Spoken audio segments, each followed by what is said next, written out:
Buat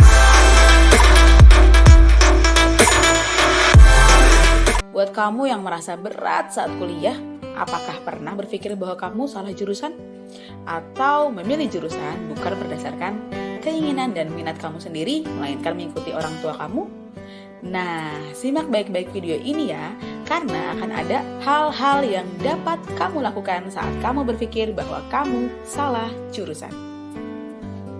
Satu hal yang harus diketahui bahwa setiap orang pernah mengambil keputusan yang kurang tepat dalam hidupnya. Menyesali sesuatu yang sudah terjadi tak ada gunanya, bukan? Lebih baik mengambil hikmah yang terkandung di dalamnya.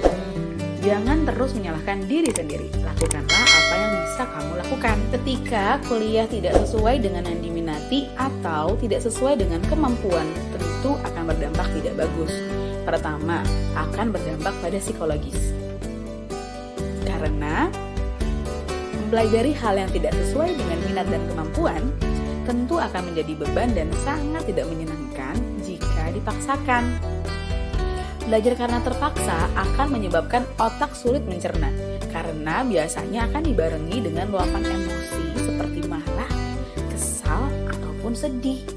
Perasaan-perasaan tersebut akan memblokir efektivitas kerja otak dan menghambat motivasi. Selain itu, juga akan berpengaruh pada daya juang, apalagi jika pelajaran semakin sulit. Bahkan bisa berujung kuliah putus di tengah jalan. Namun, keputusan untuk pindah jurusan karena salah jurusan bukan satu-satunya solusi yang paling tepat. Berikut 3 hal yang harus dipertimbangkan saat kamu memang salah jurusan dan ingin pindah jurusan. Yang pertama, kamu harus memiliki tujuan karir yang jelas. Ketika kamu memutuskan untuk pindah jurusan, pastikan bahwa kamu sudah punya tujuan karir yang jelas. Jangan sampai kamu pindah jurusan hanya karena kamu merasa tidak nyaman dengan prodimu sekarang. Apalagi hanya mau pindah jurusan karena kamu merasa materinya sulit. Setiap orang pasti akan menemukan titik jenuh dan melakukan rutinitas yang terus-menerus. Jangan sampai juga nih, dengan pindah jurusan, kamu merasa kamu akan bebas dari rasa jenuh. Kamu harus benar-benar yakin dan mantap dengan pilihan kamu untuk pindah jurusan. Seandainya kamu mau bekerja di dunia perbankan misalnya, artinya jurusan yang kamu pilih memang harus sesuai dengan dunia perbankan dan mempermudah kamu untuk bisa mencapai karir kamu. Tapi kalau tujuan kamu belum jelas dan karir kamu belum jelas, pikirkan lagi ya. Hal kedua, kamu harus terbuka dengan berbagai kemungkinan. Saat menentukan pilihan yang diambil, kamu harus terbuka dengan beberapa pilihan. Salah satunya adalah tetap bertahan. Pertimbangkan waktu dan biaya yang sudah kamu habiskan untuk jurusan kamu sekarang. Ketika kamu menyadarinya masih di semester awal, mungkin kamu bisa konsultasi dengan orang tua kamu mengenai rencana kamu pindah jurusan. Jika orang tua kamu mengizinkan, kamu bisa mengikuti ujian masuk di fakultas impian kamu pada tahun berikutnya. Tapi, jika kamu sudah di pertengahan, bahkan di semester akhir, kamu harus benar-benar mempertimbangkannya. Kamu sudah mengorbankan biaya dan waktu yang tidak sedikit loh. Sayang sekali jika tidak menyelesaikan kuliah hanya karena kamu galau. Kamu juga bisa mempertimbangkan dan mengingat apa yang sudah kamu capai. Saat kamu merasa salah jurusan dan setengah hati menjalaninya, tapi ternyata kamu mampu mencapai IPK minim lebih dari 3. Misalnya nih, ada mahasiswa bernama Rena yang ingin jurusan komunikasi sebenarnya. Namun orang tuanya Rena menginginkan Rena untuk menjadi hakim, sehingga Rena harus kuliah di jurusan hukum. Namun IPK Rena lebih dari 3.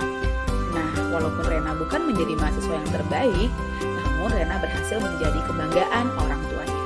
Di dunia ini juga banyak sekali seperti Rena. Nah, untuk kamu yang sudah semester akhir, coba deh dipikir-pikir lagi. Menjadi kebanggaan orang tua dengan mengikuti perintah orang tua bukankah suatu hal yang menyenangkan? Hal yang ketiga adalah mencari tahu lebih dalam tentang jurusan kamu sekarang. Bisa jadi keinginanmu pindah jurusan dikarenakan kamu belum mengetahui secara mendalam prospek terkait dengan jurusan kamu. Banyak yang bisa dilakukan selama menjadi mahasiswa untuk mengasah skill dan mengetahui lebih dalam tentang jurusan kamu. Misalnya nih, jika kamu kuliah di jurusan hukum, kamu bisa banget magang di beberapa kantor hukum seperti notaris, LBH, ataupun kantor advokat. Nah, saat kamu magang, bisa menemukan nih banyak hal baru dan bisa banget bikin kamu yang tadinya nggak suka, jadi suka banget sama jurusan kamu.